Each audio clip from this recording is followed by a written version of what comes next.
Welterweight bout, Vicente Luque coming in at plus 275 against Ian Machado Garry, sitting at minus 375. Over under 1.5 rounds, minus 210 for the over, plus 170 for the under. The undefeated Ian Garry, 26 years of age. I see the frame there, very good frame for the welterweight division, 6'3". Vicente Luque, 3-2 in his last 5. And he had that comeback fight against RDA earlier this year, picked up a win in the main event. And now he's stepping in against Ian Garry, which is a tough fight for anybody because we know this guy is super talented, and these guys are ex-teammates, which is an interesting thing because you don't see it too often. But I know it's not like Ian Garry's in the gym at Kill Cliff every day. He's bouncing around. Looks like he's been in Brazil a lot. He's just been around everywhere. So I don't think they've been in the gym at that recently with each other. Luque took some time off too to deal with that brain bleed, which was concerning, but he showed in the fight against RDA. He can mix it up. He went to the grappling game a lot in that fight to get the decision win there. Big line here again. What are you thinking? Yeah, it's interesting because what's hard to believe is that Ian Garry is already 6 fights into his UFC career since 2021. Like the guy is active. He's always fighting, always training. He's like never really out of fight camp, it seems like. So I think he's going to be ready for a step up in competition like this. I think stylistically, if he can keep it on the feet, he's going to be favored here to win the striking battles. But Vicente Luque bounced back phenomenally in his fight against RDA. I was super impressed there. He was plus 105. I remember he was our pick of the week for the double leg Instagram, and gets 8 takedowns on Rafael dos Anjos, which is phenomenal considering the grappling and wrestling pedigree that RDA has. To land 8 takedowns was what impressed me most about him in that fight, and he was just relentless with it. He didn't gas out like I thought he might. He went all 5 rounds like that and was able to keep up with the pace. He outstruck RDA and just ultimately made that more interesting now that he's fighting Ian Garry for me to really take a look at him. Because for Ian Garry, he's obviously getting better. He hasn't fought the highest level of competition, but he's fighting, the mid-level guys right now. And this is going to be his first real jump up to a top guy. But Song Kanan, we saw him shit the bed against Giuseppe this past weekend, but Song was able to drop him with a shot that looked like Garry was out, flatlined, out cold. When he hit the mat, he kind of woke up, survived to the bell, went on to win. Daniel Rodriguez, phenomenal performance, did what he had to. He's very good on the feet when he can download a little bit of data when he's striking with you, kick to the body, test out where your hands are going to be, use his jab to see how you react to it. And then from there, really pick his shots that are going to land and they're going to be very effective. Against Rodriguez, he would kick to the body and see that D-Rod's hands were dropping low. Then he came up high and caught him with the head kick. Like he's just so – I don't think he gets enough credit for how good of a striker he actually is. Neil Magny fight, he did what he had to. He beat the leg up. He got some takedowns. He put him up against the cage and just showed a well-rounded game.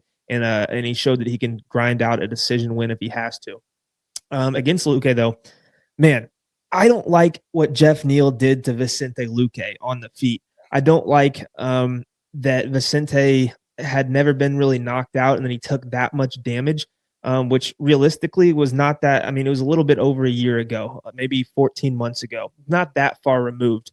Or, if Ian Garry gets on a roll in the octagon against Luque and starts landing some of those big shots, I think he's only going to start snowballing and start fighting downhill and have more success.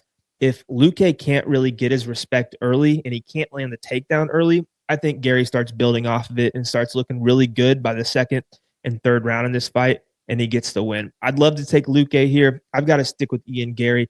I think he really has a lot of momentum on his side. Yeah, he's dealing with some shit in the media, but at the end of the day, you get in the cage, all that goes out the window, and you're looking the guy straight in the face and you're ready to fight. So, yeah, I got to stick with Ian Garry here, but I do think this could be a really, really fun fight. Yeah, Ian Garry's got the skills to be a champion. Like you watch him fight, and he looks like he has the cage management to be like he can do anything in there. He uses weapons very well, a lot of kicks, uses movement very well. He's only been taken down a few times in the UFC. Vicente Luque, it's not like he can't stand with Ian Garry, but the path of least resistance would probably be to take him down. And we saw in his last fight, he's willing to do that. And watching that last fight with RDA, it looked like he was a little bit gun shy based on coming back from that brain bleed from Jeff Neal. It didn't really look like the old Vicente Luque, where he's willing to take one to give one, stand in the pocket, trade hands with you. Looked like a different fighter. So coming into this one, I'd probably expect him to go back to the takedown and try to do work there, because you watch the film on Ian Garry, it's like not really a guy you want to stand and strike with. And he's going to be smaller. He does have a reach advantage, but Garry uses his kicks like a jab, like a reach. I mean, he's going to try to keep you at distance very quick. And he does have fast hands too. I mean, he can get in and out of the pocket very quickly. So Ian Garry at this price is obviously not a bet that you're like dead set on. You're like minus 370 against, Vicente Luque has been around for a long time. Definitely Ian Garry's toughest test to date.